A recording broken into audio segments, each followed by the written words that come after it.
భూములు ఇచ్చిన రైతులకి న్యాయం చేయండి అని మీ పార్టీ ప్రశ్నిస్తే మీరు అమరావతి ద్రోహులు, రాజధాని ద్రోహులు రకరకాల ముద్రేస్తారు కదా. డైరెక్ట్గా రైతే మాట్లాడుతున్నారు. వారికి కూడా అలాంటి ముద్ర వేసే ప్రమాదం ఉందా? ఆయన చంద్రబాబు కోసం ఎంత చేశానని కూడా చెప్తున్నారు కదా. చేసిన ఆశ్చర్యం లేదు, ఎందుకంటే వాళ్ళ ముద్రలే అలా వేస్తూ ఉంటారు.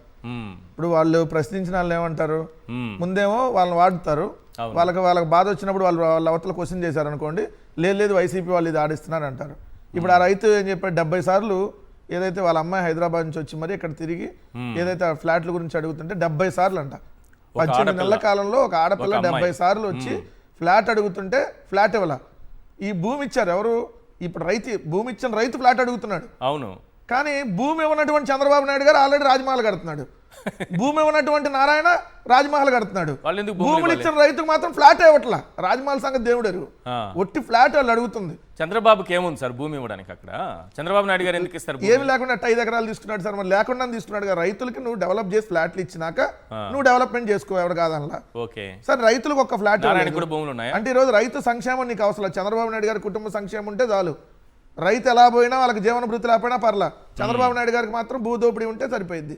ఇలాంటి చూడండి సార్, ఇప్పుడు ఇందా రామ్నాథ్ అని చెప్పినట్టుగా 2014 ఎన్నికల ముందు ఏమైనా చెప్పాడా, నేను పలానా ప్రాంతంలో రాజధాని పెడతా, ఇలా భూములు ల్యాండ్ పూలింగ్ తీసుకుంటా అని చెప్పాడా? చెప్పలా. 2024 ఎన్నికలకు ముందు ఏమైనా చెప్పాడా? ఎందుకంటే 2024 ఎన్నికల ముందు అమరావతి రైతుల్ని రోడ్ల మీద చంద్రబాబు నాయుడు గారు కదా తిప్పింది. అదంతా తిప్పినప్పుడు మరి అయ్యా మీతో పాటు ఇంకో మిగిలిన గ్రామాలు కూడా తీసుకుంటా, ఇది సరిపోదు, ఇది ఇప్పుడు ఓన్లీ మున్సిపాలిటీయే, ఇది అంతర్జాతీయ స్థాయి నగరం కావాలంటే ఇప్పుడు ఈ 54,000 ఎకరాలు సరిపోదు, ఇంకో 2 లక్షల ఎకరాలు తీసుకోవాలనుకున్నాను చెప్పాడా? లేదు. కనీసం మీకు ఒక నెల రోజుల ముందన్నా చెప్పాడా?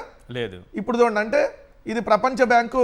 ఇది చాలా పెద్ద మోసం. ఏంటంటే ఇన్ని లక్షల ఎకరాలు తీసుకుంటున్నప్పుడు కనీసం రాజధాని ప్రాంత రైతులతోనే చర్చించాలి, రాష్ట్ర ప్రజలను ఒప్పించాలి, రాష్ట్ర ప్రజలకు సమాచారం ఇవ్వాలి, రాజధాని రైతులకు సమాచారం ఇవ్వాలి. ఈ ప్రజలకు ఎవ్వరికి సమాచారం ఇవ్వకుండా ఈనాడు దినపత్రికలో రామోజీరావు గారి పేపర్లో రాసుకున్నారంటే వీళ్ళు, ఇది నియంత్రణ పాలన, ప్రజాస్వామ్య పాలన.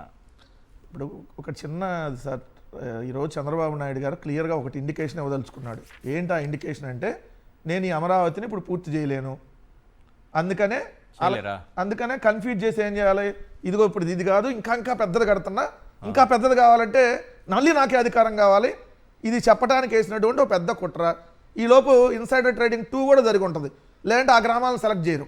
ఓకే, ఇన్సైడర్ ట్రేడింగ్ 1 ఏదైతే జరిగిందో, నేను చదివిన మండలాలని ఇన్సైడర్ ట్రేడింగ్. మరి లేకపోతే అప్పటిదాకా ఎందుకు అటే ఎందుకు సెలెక్ట్ చేశాడు దాన్ని?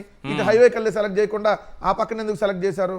మరి అంటే ఇక్కడ ముందే రెండోది ఇన్సైడర్ ట్రేడింగ్ 2 ఏమన్నా చేశారా? అంటే చంద్రబాబు నాయుడు రాజధాని నిర్మాణం చేయలేడు కాబట్టి కన్ఫ్యూజ్ చేయాలి.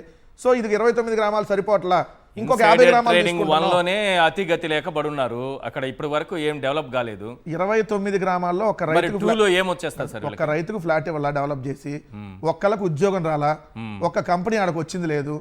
ఇప్పుడు రెండో దశలో 50 ఎకరాలు తీసుకుంటారంట సార్, 50 గ్రామాలు తీసుకుంటారంట.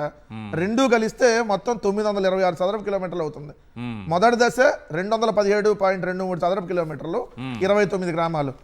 రెండో దశ వచ్చేటప్పటికి 709.6 చదరపు కిలోమీటర్లు, ఏదైతే 50 గ్రామాలు. మొత్తంగా 79 గ్రామాలు 2 దశల్లో భూసేకరణ.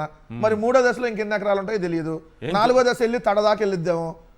తడ, నెల్లూరు తడ తెలుసు, అది కుదర. ఒక 5వ దశ వచ్చేటప్పటికి ఏమన్నా పక్కన తమిళనాడుని, ఇటు పక్కన ఏమన్నా ఒరిస్సా, తడదాకా ఎందుకు వెళ్తారు? సరిపోవట్లేదు కదా భూదాహం. ఇప్పుడు వీళ్ళకి అప్పులు కావాలంటే ఏం చేయాలి? ప్రపంచ బ్యాంకు చూపించాలి అప్పులు కావాలంటే. ఈ 29,000 ఎకరాలతో 34,000 ఎకరాలు ప్లస్ 20,000 ఎకరాలు ఉన్నాయి కదా ప్రభుత్వం, 29 గ్రామాలు 54,000 ఎకరాలు మొదటి దశ సరిపోవట్లా. ఏం చేయాలి? దాని ద్వారా రావట్లా. ఆల్రెడీ కొన్ని SRM యూనివర్సిటీలకి, కొన్ని వాళ్ళకి ప్రైవేట్ యూనివర్సిటీలకి అప్పనంగా కట్టబెట్టేశాడు. మిగిలిన భూమి ఎంత ఉంది? కేవలం 2,000 ఎకరాలు ఉంది. వాళ్ళు చెప్పే లెక్క ప్రకారం 2,000 ఎకరాలకు ప్రపంచ బ్యాంక్ ఎంత ఇచ్చింది అప్పు? 15,000 కోట్లు ఇవ్వదుగా, ఇవ్వదు. సో ఏం చేయాలి? అందుకని ఇదిగోండి ఎంత ల్యాండ్ బ్యాంక్ ఉంది, మీరు తాకట్టు పెట్టుకొని అప్పులు ఇవ్వండి. ఆ అప్పులకు సంబంధించి ఎట్లా? మొత్తం ఎకరానికి 2 కోట్లు, ఏది ఆ రోజు చెప్పిన లెక్క. ఆ 2 కోట్లు కూడా డెవలప్మెంట్ కోసం కాదు, బిల్డింగ్లు కట్టడం కోసం కాదు, కేవలం రోడ్లు, డ్రైనేజీ, ఎలక్ట్రిసిటీ, ఈ 3 మౌలిక సదుపాయాల కల్పనకి ఎకరానికి 2 కోట్లు. ఇప్పుడు 2,30,000 ఎకరాలు ఇంటూ 2 కోట్లు, 4,60,000 కోట్లు కేవలం ఆ చదువును చేసి, పిచ్చి మొక్కలన్నీ తీసేసి, నీళ్లు నిలవకుండా మొత్తం గ్రావెల్ అన్నీ వేసి రోడ్లు డ్రైనేజ్ చేయడానికి 4,500,000 కోట్లు అయింది. ఏం సార్ 4.5 లక్షల కోట్లు ఓకే, ఇదంతా చేయడానికి ఎన్నేళ్ళు పడుతుంది? ఇప్పుడు మీకు చంద్రబాబు నాయుడు గారు అదే కదా చెప్తుంది జనాలకి, ఇప్పుడు నేనేం చేయలేము, అందుకని ఇది ఎంత పెద్దది కడుతున్నాం. ఇప్పుడు మనం అనుకున్నది మొన్న అమరావతి 29 గ్రామాలే, ఇప్పుడు ఇంకొక 50 యాడ్ చేసాం అంటే చాలా పెద్దది కడుతున్నాం. ఈ ప్రపంచంలోనే ఎక్కడా లేనటువంటిది, ఈ భవిష్యత్తులో కూడా ఎవడో కట్టలేని కడుతున్నాం. అందుకని నాకు ఈ 3 ఏళ్ళ టైం సరిపోదు, సో అందుకని పెద్దగా ఇచ్చేసేయండి. ఇది రేపు పొద్దున్న జనాల్లోకి 30-40 ఏళ్ళు పడుతుందా? 30-40 ఏళ్ళకి నిజంగానే డెవలప్మెంట్ జరిగితే చంద్రబాబు నాయుడు గారు చెప్పేది గారు ఇప్పటికి 55,000 కోట్లు అప్పులు తెచ్చారు. అవును, 50,000 కోట్లు ఇప్పుడు ఈ టర్మ్ లో. అంతకుముందు చంద్రబాబు నాయుడు గారు ఉన్నప్పుడు 5,000 కోట్లు అప్పు తెచ్చారు. 5,000 కోట్లు, 55,000 కోట్లకి ఎన్ని బిల్డింగ్లు కట్టారు చెప్పండి సమాధానం. 1 తాత్కాలిక సచివాలయం, 2 తాత్కాలిక అసెంబ్లీ, 3 తాత్కాలిక హైకోర్టు, ఇప్పుడు ఏదో కొత్తగా సిఆర్డీఏ బిల్డింగ్ ఏదో కట్టారంట. అంటే 4 బిల్డింగ్లు ఇప్పుడు పూర్తయినాయి. ఏది 55,000 కోట్లు అప్పులు తెస్తే. అవును, రోజు నీళ్ళు ఎత్తి తోడిపోతున్నట్టే రేపు పొద్దున మిగిలిన గ్రామాల్లో కూడా ఎత్తి తోడిపోయాలిగా. సో దీనికే సరిపోతాయి డబ్బులు. కరెక్ట్. సో మనకి ఎక్కడ ఇది దానికి ఏంటి మాస్టర్ ప్లాన్ ఎందుకు వేశారు ఇప్పుడు చెప్పండి? మాస్టర్ ప్లాన్ లేదు సార్, భూములు ఆల్రెడీ ఇన్సైడ్ ట్రేడింగ్ 2 అన్న జరిగి ఉంటుంది. రెండోది ఇప్పుడు జనాలందరినీ కన్ఫ్యూజ్ చేసేసి ఇప్పుడు ఈ చిన్న రాజధాని కాదు కట్టలేనని చేతులు ఎత్తేయడమేనా? అంతే కదా. ఇప్పుడు ప్రజలు అడుగుతారు చేతులు ఎత్తేసే భాగంలోనే ఇదంతా. సార్ చంద్రబాబు నాయుడు గారు ఏం చెప్పారు, నేను అమరావతిని ఇప్పుడే పూర్తి చేస్తా అని చెప్పాడు. అవును, ఏది 2 ఏళ్లలో పూర్తి చేస్తా అన్నాడు. సార్ 2 ఏళ్ళు కాకపోతే ఇంకొక 2 ఏళ్ళు పూర్తి చేస్తాడా అంటే పూర్తి చేసే పరిస్థితి లేదని ప్రజలకు ఎలా చెప్పాలి? లేదు, మనం అనుకున్న అమరావతి చిన్నదైపోతుంది, మనం అనుకున్న అమరావతి పెద్దగా కట్టాలనుకుంటున్నా, అందుకని ఈ గ్రామాలు సరిపోట్ల, ఇంకో గ్రామాల్లో తీసుకుంటున్నా అని జనాల్లోకి ఎక్కించేటటువంటి ప్రక్రియగా క్లియర్ గా ఇది కనపడతా ఉంది. అంతకుమించే ఉంది.